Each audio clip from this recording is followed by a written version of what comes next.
अस्सलाम वालेकुम। मैं हूं doctor SR Rajput. Livestock and vet medicine YouTube channel पर खुश आमदीद। आज की हमारी वीडियो का टॉपिक है हब्स का मौसम और फफूंदी लगी खुराक। जैसे कि आपको सबको मालूम है कि आजकल का जो मौसम है वो बहुत ज़्यादा हब्स वाला है। हालिया बारिशों के बाद दर्जा हरारत तो कम हो गया, लेकिन हवा में नमी और हब्स बहुत ज़्यादा बढ़ चुका है। तो चाहे जानवर हो या इंसान हो, खुश गर्मी को तो किसी भी तरीके से वो बर्दाश्त कर लेते हैं, लेकिन हब्स वाली गर्मी खुश गर्मी से ज़्यादा नाकाबिले बर्दाश्त होती है। आप सब जानते हैं जैसे कि आजकल की शदीद गर्मी है और हब्स के मौसम में जानवरों के खुराक में उल्ली, फफूंदी या फंगस वगैरह लग जाता है। जैसे कि आप खुद भी देख सकते हैं कि रोटियों में अगले दिन ही फफूंदी लग जाती है। फफूंदी के अंडे या स्पोर्स वगैरह जो होते हैं वो हमें आम आँख से नज़र नहीं आते, लेकिन जब हम उन्हें देख सकते हैं कि खुराक पर फफूंदी लगी है तो उनकी तादाद करोड़ों में पहुंच चुकी होती है और वो खुराक जो है वो जहर बन चुकी होती है।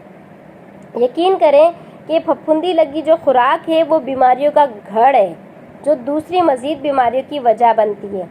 पहले ही अगस्त सितंबर में जानवर जो है वो हब्स से दबाव का शिकार होता है, लिहाजा आप फफूंदी लगी खुराक से जानवर को मज़ीद इम्तिहान में ना डालें।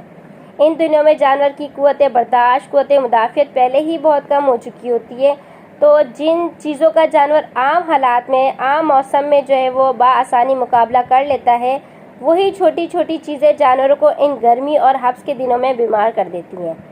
तो बात हो रही है जानवर की खुराक की, चाहे वंडा हो, तूड़ी हो, हे हो, साइलेज हो, खल हो, रोटियां हो या कुछ भी खुराक हो, लेकिन फफूंदी ना लगी हो और खुराक का अपना असली रंग तब्दील ना हो गया हो।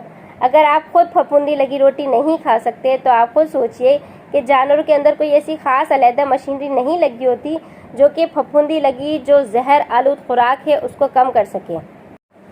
फफूंदी लगी खुराक यानी कि माइकोटॉक्सिन की वजह से जानवर जो है एकदम से खुराक खाना फिर छोड़ देता है। उसके अंदर वायबादी, जहरबाज, साड़ू, मेस्टाइटिस और जो मेन मसला सामने आता है वो होते हैं तौलीदी मसाइल, यानी कि रिप्रोडक्टिव सिस्टम जो होता है उसका बिल्कुल वो बिगड़ चुका होता है फफूंदी लगी खुराक खाने की वजह से।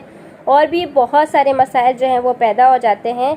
कुछ लोग कहते हैं ये फफूंदी लगी जो खुराक होती है उन रोटियों को चंद घंटों के लिए जो है आप पानी के अंदर भिगो दें और फिर उसके बाद इस्तेमाल कर लें तो उससे कोई मसला नहीं होता।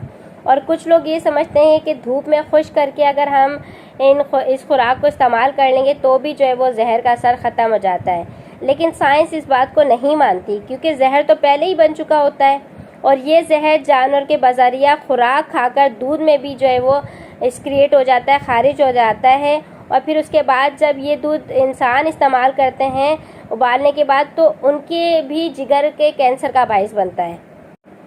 इसी वजह से जो है वो एनिमल जो है फिर हीट में नहीं आ पाता।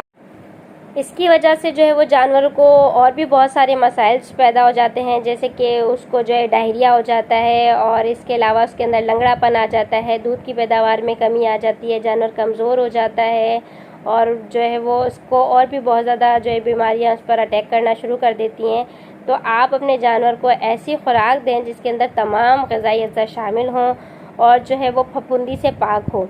जैसे कि आप carbohydrate, protein, fats, vitamin, minerals, water, ये सारे के सारे ग़िज़ाई अज़्ज़ा उसके अंदर शामिल होने चाहिए।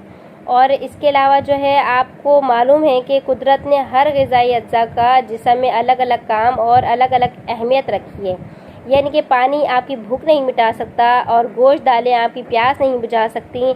मिनरल्स, नमकियात वगैरह जो है वो कैल्शियम, फास्फोरस, जिंक, सेलेनियम वगैरह जो हैं वो विटामिन ए, डी की कमी को पूरा नहीं कर सकते या फिर प्रोटीन की कमी को पूरा नहीं कर सकते। तो हर खुराक यानी कि उसकी हर ग़िज़ाइयत जो है एक लिहाज से दूसरी खुराक से बिल्कुल मुख्तलिफ होती है। जैसे कि बरसीम हो गया, ताज़ा चारा जिसमें जो है वो पानी 90 to 85% होता है, और मकई साइलेज जिसके अंदर जो है वो 70 to 65% होता है। तो किसी खुराक में प्रोटीन ज़्यादा होती है जैसे कि लूसन, बरसीन वगैरह हो गई, तो किसी खुराक में जो है वो प्रोटीन कम होती है जैसे कि मकई और जवार हो गई। फलीदार चारों में कैल्शियम ज़्यादा होता है, चोकर, गंदम, अलसी, बनोला इनके अंदर फास्फोरस ज़्यादा होता है। तो आप अपने जानवर को ऐसी खुराक दें जो कि इन सारी ग़िज़ाई अज़्ज़ा पर मुश्तमिल हो, ताकतवर हो, ताकि आपका जानवर जो है वो आपको आगे बहुत ज़्यादा फ़ायदा दे, क्योंकि खुराक जो होती है वो पहले तो इस्तेमाल होती है मेंटेनेंस के लिए, फिर उसके बाद होती है प्रोडक्शन के लिए इस्तेमाल, फिर उसके बाद होती है रिप्रोडक्शन के लिए इस्तेमाल।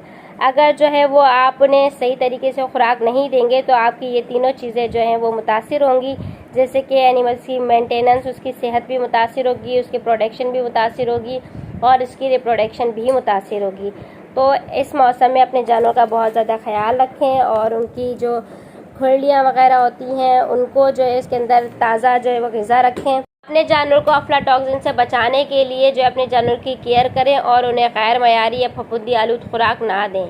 साइलेज, खल, बनोला वगैरह माहिरीन का कहना है कि जो पाकिस्तान के अंदर अवेलेबल होता है इसके अंदर जो है वो बहुत ज़्यादा जल्दी फफूंदी लग जाती है। तो कोशिश करें कि अपने जानवर को ये ना दें, अगर दें तो जो है वो इस बात का ध्यान रखें कि इसके अंदर जो है वो फफूंदी वगैरह ना लगी हुई हो। साइलेज बनाते वक्त इस बात का ख़ास ख्याल रखें कि ये पूरी तरीके से जो है वो ढक चुका हो, इसके अंदर जो है वो कोई हवा का गुजर ना हो और इसके अंदर नमी ना पैदा हो गई हो। और बैल वाला साइलेज इस्तेमाल करने से पहले लाजमी ये चीज़ चेक कर लें कि इसकी जो पैकिंग है वो कहीं से फटी हुई तो नहीं है। और आखिर में कोशिश करें कि साइलेज को खोलते वक्त जो है आप उसको एक ही दिन के अंदर अंदर जो है वो इस्तेमाल कर लें, ज़्यादा दिन ना लगाएं। और जहाँ पे भी जो है वो अपने जानवर को जिस खुरली वगैरह में भी खाना दे रहे हैं तो उसकी भी सफाई सुथराई का ख्याल रखें। और जहाँ से भी आप वंडा वगैरह लेते हैं तो इस बात का ख़ास ख्याल रखें कि ये जो है एक्सपायर्ड ना हो और अफ्लाटॉक्सिन से पाक हो। किसी भी खुराक को जैसे कि गंदम वगैरह है उसको पिसवा कर लंबे अरसे तक ना रखें। ये सारी एहतियात जो है वो आपके फ्यूचर के लिए बहुत ज़्यादा फ़ायदेमंद है। इससे आप अपने जानवरों से बहुत ज़्यादा मुनाफा हासिल कर सकते हैं और अपने जानवरों को बीमारियों से बचा सकते हैं। अगर आपको हमारी वीडियो पसंद आई है तो हमारे चैनल को लाइक करें, शेयर करें, सब्सक्राइब करें और अल्लाह हाफिज़।